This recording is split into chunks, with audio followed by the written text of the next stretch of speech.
Olá, sou Daniele Radermeck e hoje nós vamos dar continuidade ao nosso estudo do Livro da Esperança, Psicografia do Chico Xavier pelo Espírito de Emmanuel. A nossa mensagem de hoje é a mensagem número 5, que nos diz no reino em construção. E esta mensagem faz referência ao versículo de João, que está no capítulo 14, versículo 2, que diz: Na casa de meu pai há muitas moradas. Se assim não fosse, eu já vou-lo teria dito, pois eu me vou para vos preparar o lugar. E faz referência com o capítulo 3 do Evangelho segundo o Espiritismo, item 14, que diz: Entretanto, nem todos os espíritos que encarnam na terra vão para aí em expiação.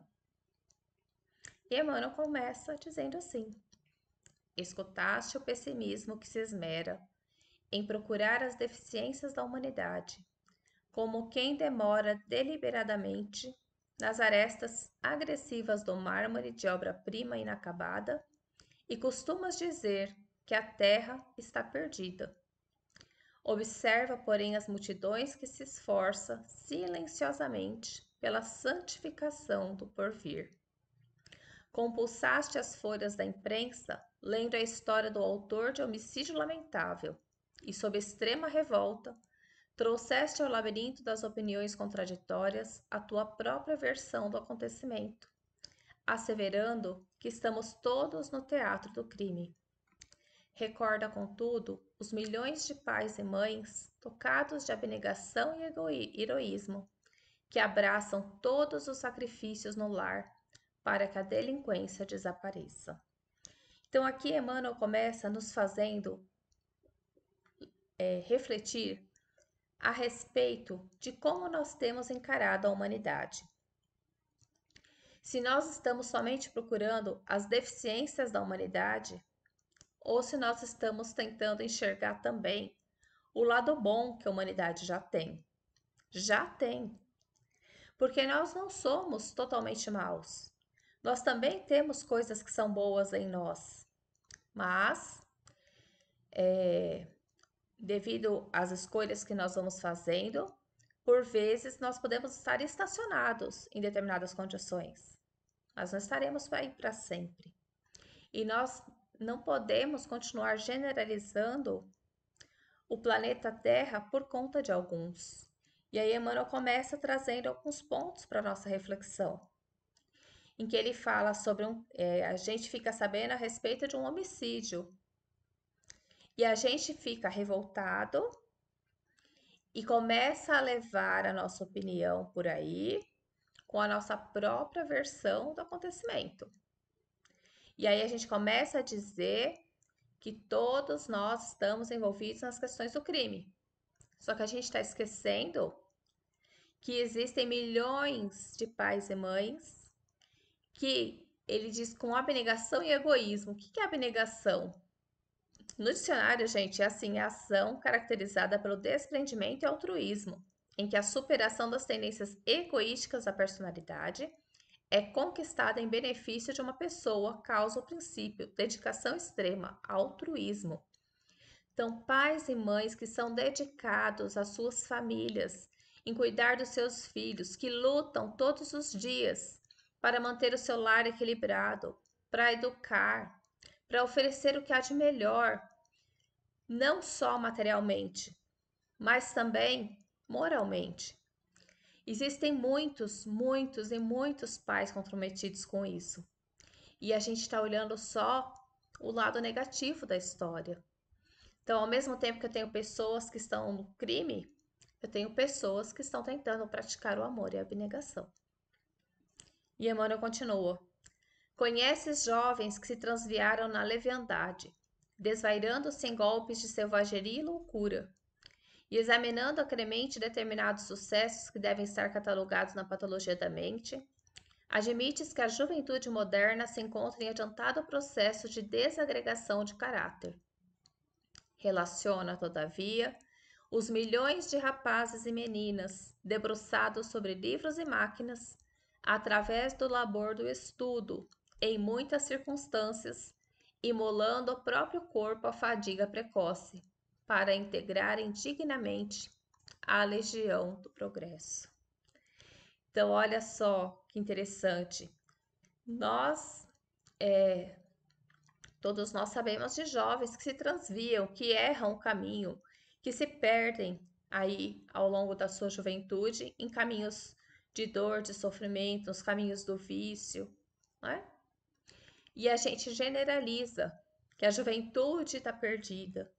Só que a gente esquece que tem, em contrapartida, milhares de jovens que estudam, que trabalham, que estão lutando para contribuir de alguma maneira com o progresso do nosso mundo.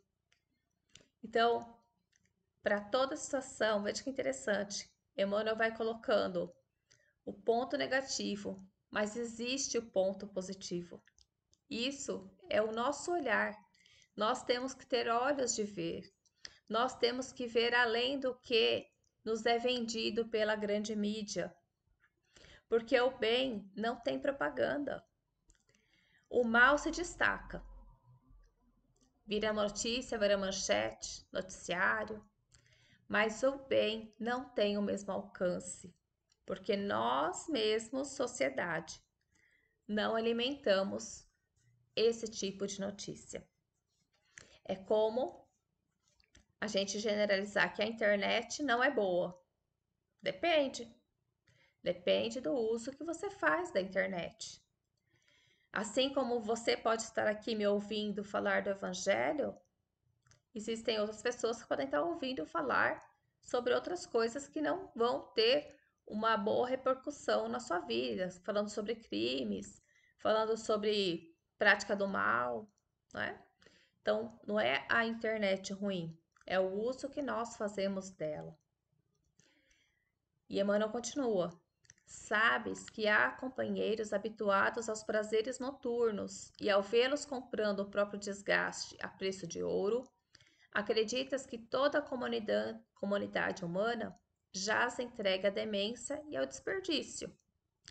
Reflete, entretanto, nos milhões de cérebros e braços que atravessam a noite no recinto de fábricas e junto dos linotipos, em hospitais e escritórios, nas atividades da limpeza e da vigilância, de modo que a produção e a cultura, a saúde e a tranquilidade do povo sejam asseguradas.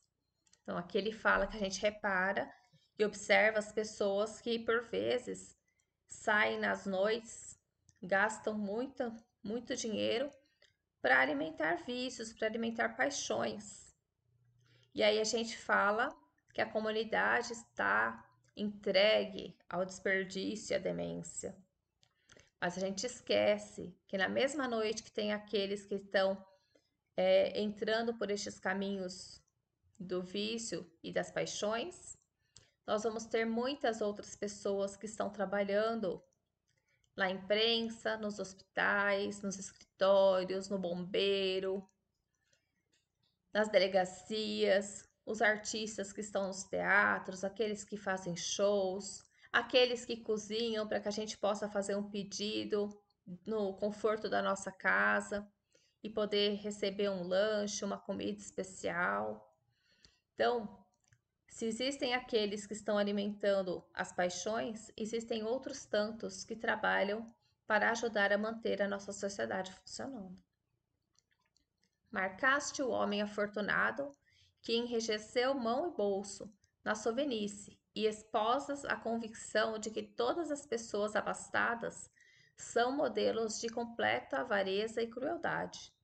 Considera, no entanto, os milhões de tarefeiros do serviço da beneficência que diariamente colocam o dinheiro em circulação, a fim de que os homens conheçam a honra de trabalhar e a alegria de viver.